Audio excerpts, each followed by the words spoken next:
अब आपको यह बताते हैं कि कैसे अब भारत ने अपने ही देश में निर्मित ब्रह्मोस मिसाइल्स को बाहर दूसरे देशों को बेचना शुरू कर दिया है। यह अपने आप में एक नए अध्याय की शुरुआत है। हथियारों के अंतर्राष्ट्रीय बाजार में भारत अब एक खरीदार के तौर पर नहीं बल्कि एक बड़े खिलाड़ी के तौर पर उतर रहा है।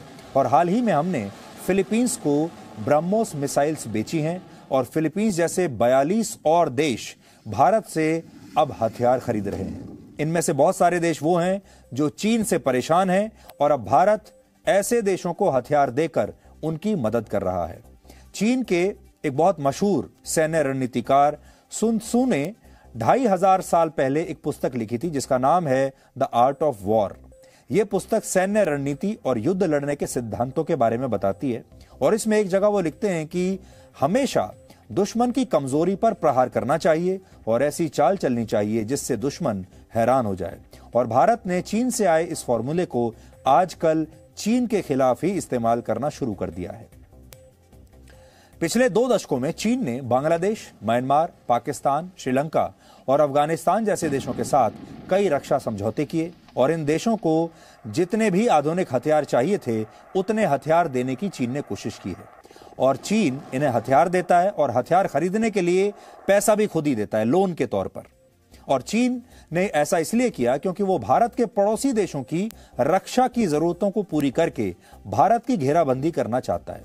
चीन चाहता है कि भारत के जो पड़ोसी देश हैं वो भारत पर आश्रित ना रहकर चीन पर आश्रित हो जाएं।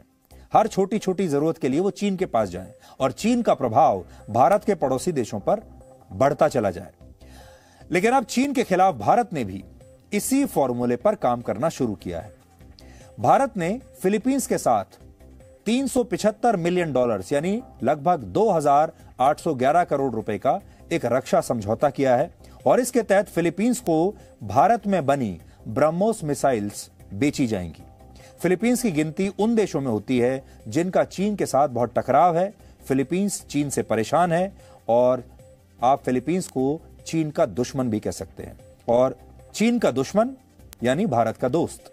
फिलीपींस की सीमा साउथ चाइना सी से लगती है जिसे चीन अपनी विस्तारवादी नीति के तहत हड़पना चाहता है और इसी बात को लेकर इन दोनों देशों के बीच लंबे समय से विवाद चल रहा है। इसके अलावा भारत ने वियतनाम के साथ भी $100 मिलियन यानी 750 करोड़ रुपए का एक रक्षा समझौता किया है जिसमें वियतनाम को भारत में बनी 12 हाई स्पीड गार्ड बोट्स दी जाएंगी। और जो बात नोट करने वाली है वो ये कि वियतनाम भी एक ऐसा देश है जो साउथ चाइना सी में स्थित है, यानी संदेश साफ है, चीन अगर श्रीलंका और पाकिस्तान की मदद से हिंद महासागर में भारत पर दबाव डालेगा तो भारत भी ऐसे देशों की मदद करके साउथ चाइना सी में चीन को चुनौती दे सकता है। आप इसे भारत की टिट फॉर टैट पॉलिसी कह सकते हैं। भारत से फिलीपींस को ब्रह्मोस की कुल 3 बैटरीज मिलेंगी और हर एक बैटरी में 3-3 फायरिंग यूनिट्स होंगी। फायरिंग यूनिट को आप लॉन्चर्स भी कह सकते हैं जिससे मिसाइल दागी जाती है, लॉन्च की जाती है। यानी इस हिसाब से 9 फायरिंग यूनिट्स फिलीपींस को दी जाएंगी और हर फायरिंग यूनिट से एक बार में 3 मिसाइल्स लॉन्च हो सकती हैं। इसके अलावा हर बैटरी में mobile command centre, radar system और सपोर्ट गाड़ियां अलग से होंगी। ब्रह्मोस मिसाइल आत्मनिर्भर भारत की ताकत को दिखाती है। इसे एक रक्षा कंपनी जिसका नाम है ब्रह्मोस एरोस्पेस उसने विकसित किया है और इस कंपनी में भारत सरकार के defence research and development organisation यानी DRDO और रशिया दोनों पार्टनर्स हैं। यानी भारत और रशिया ने मिलकर इस मिसाइल को भारत में ही DRDO की मदद से विकसित किया है और अब कई देश इस मिसाइल को भारत से खरीदने के लिए लाइन लगाकर खड़े हैं। उदाहरण के लिए वियतनाम, मलेशिया और इंडोनेशिया जैसे देश इस मिसाइल को खरीदने के लिए भारत के साथ आजकल बातचीत कर रहे हैं। ब्रह्मोस एक सुपरसोनिक क्रूज मिसाइल है और यह जमीन और समुद्र की सतह के काफी करीब उड़ती है जिससे दुश्मनों के रेडार इसका पता नहीं लगा पाते क्योंकि यह बहुत नीचे उड़ती है। इसके अलावा ब्रह्मोस मिसाइल सतह से 10 मीटर से लेकर 14,000 मीटर की ऊंचाई तक के लक्ष्यों को भी भेद सकती है और इसकी लंबाई आमतौर पर 8 से 9 मीटर यानी 26 से 30 फीट तक होती है। ब्रह्मोस के कई वेरिएंट्स की लंबाई 42 फीट तक भी है। इस खबर की 2 बड़ी बातें आप समझ गए होंगे। पहली है कि भारत कैसे चीन को उसी की भाषा में जवाब दे रहा है और दूसरा दुनिया के कई देश भारत से ब्रह्मोस मिसाइल्स क्यों खरीदना चाहते हैं। लेकिन अब हम आपको इस खबर का तीसरा और सबसे महत्वपूर्ण पहलू बताते हैं। अब तक पूरी दुनिया में भारत की छवि एक ऐसे देश की है जिसके पास हथियार खरीदने की क्षमता तो है, लेकिन अपने देश में हथियार विकसित करके उन्हें दूसरे देशों को बेचने की ताकत भारत के पास नहीं है, क्योंकि इस क्षेत्र में भारत ने ज्यादा काम किया नहीं। इसलिए पूरी दुनिया हमें हथियारों के खरीदार के तौर पर तो देखती है, क्योंकि हम हथियार खरीदते हैं, लेकिन हमें हथियारों के विक्रेता के तौर पर दुनिया भी नहीं देखती। और शायद यही वजह है कि आज हथियारों की खरीद के मामले में भारत पूरी दुनिया में सऊदी अरब के बाद दूसरा सबसे बड़ा देश है जो सबसे ज्यादा हथियार खरीदता है। वर्ष 2020 में दुनिया में जितने हथियारों की खरीद हुई उनमें से 10% हथियार अकेले भारत ने खरीदे थे, और पिछले 15 वर्षों में भारत 80 बिलियन यूएस डॉलर्स यानी 6 लाख करोड़ रुपए के हथियार खरीद चुका है।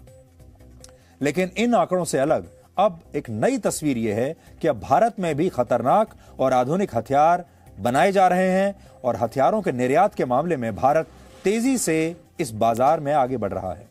वर्ष 2015 और 16 में भारत ने सिर्फ 2000 करोड़ रुपए के हथियार दूसरे देशों को बेचे थे, सिर्फ 2000। लेकिन 2020-21 में यह आंकड़ा 2000 करोड़ रुपए से बढ़कर अब 6300 करोड़ रुपए पर पहुंच गया है। हाल ही में आई एक रिपोर्ट के मुताबिक इस क्षेत्र में भारत ने पिछले कुछ वर्षों में 228% की वृद्धि देखी है, जो कि अभूतपूर्व है। दुनिया के 20 से ज्यादा देश भारत में बनी BrahMos missile, Arjun MK-1A tanks, Tejas aircraft fighter jet जो हमने बनाया है, और रॉकेट सिस्टम्स जिसे पिनाका कहते हैं, ये सब खरीदने के इच्छुक है। इस समय भारत दुनिया के 42 से ज्यादा देशों को हथियार और दूसरे रक्षा उपकरणों की आपूर्ति कर रहा है, और इनमें ऑस्ट्रेलिया को हमारा देश MKN सीरीज के आधुनिक कारतूस सप्लाई कर रहा है, अजरबैजान को हार्ड आर्मर प्लेट्स, जर्मनी को बॉम्ब सप्रेशन ब्लैंकेट और युद्ध में इस्तेमाल होने वाले हेलमेट्स, इजराइल को मोटार शेल और साउथ अफ्रीका को खतरनाक डेटोनेटर्स भारत आजकल बेच रहा है। इसके अलावा म्यांमार, श्रीलंका और मॉरिशस को भी भारत अब आधुनिक हथियार बेच रहा है। हालांकि हथियार बेचने वाले दुनिया के जो टॉप 5 देश हैं उनमें आज भी अमेरिका सबसे ऊपर है। हथियारों का सबसे बड़ा विक्रेता आज भी अमेरिका ही है। इस क्षेत्र में उसकी हिस्सेदारी 37% है। 20% के साथ रशिया दूसरे नंबर पर है, 8% के साथ फ्रांस तीसरे नंबर पर, 5.5% हिस्से के साथ जर्मनी चौथे और 5% के साथ चीन 5वें स्थान पर है। और भारत हथियार विक्रेताओं की इस सूची में अभी पूरी दुनिया में 24वें स्थान पर है, और अभी इस क्षेत्र में उसकी हिस्सेदारी सिर्फ 0.2% की है। ये जो सफर है भारत का, ये बस अभी शुरू हुआ ही है। हालांकि यहां यह समझना जरूरी है कि 2015 में भारत की हिस्सेदारी 0.1% थी, यानी 0.1% की हिस्सेदारी पाने में भारत को आजादी के बाद 68 वर्ष लग गए, जबकि मौजूदा सरकार ने इतनी ही ग्रोथ केवल 5 वर्षों में हासिल कर ली। पूरी दुनिया में हथियारों का जो बाजार है वो 531 बिलियन डॉलर्स यानी 40 लाख करोड़ रुपए का है। यह भारत के रक्षा बजट से 10 गुना ज्यादा है और कई देशों की कुल GDP के बराबर है। बहुत बड़ा बाजार है ये। यहां एक महत्वपूर्ण बात आपके लिए यह भी है कि भारत में एक तरफ हथियारों के निर्यात में 228% की वृद्धि हुई, वहीं दूसरी तरफ हथियारों की खरीद 33% तक पूरी दुनिया में गिर गई है। यानी भारत हथियारों के लिए दूसरे देशों पर अपनी निर्भरता को घटा रहा है और आत्मनिर्भर बनकर रक्षा के क्षेत्र में एक बड़ा प्लेयर खुद बन रहा है। हम दूसरे देशों से अपने हथियारों की खरीद को कम कर रहे हैं और अपने बनाए हुए हथियारों को दूसरे देशों को हम आगे चलकर बेच रहे हैं। यह एक बड़ी बात है। दूसरी बड़ी बात यह है कि ये जो हथियारों का बाजार है ये खास तरीके से चलता है। जो बड़े बड़े देश हैं उनके पहले से ही दूसरे देशों के साथ अनुबंध हैं, और हथियारों के मामले में जो दुनिया के अमीर देश हैं, जो बड़े देश हैं, वो अपने पुराने पार्टनर्स पर भरोसा करना ही बेहतर समझते हैं।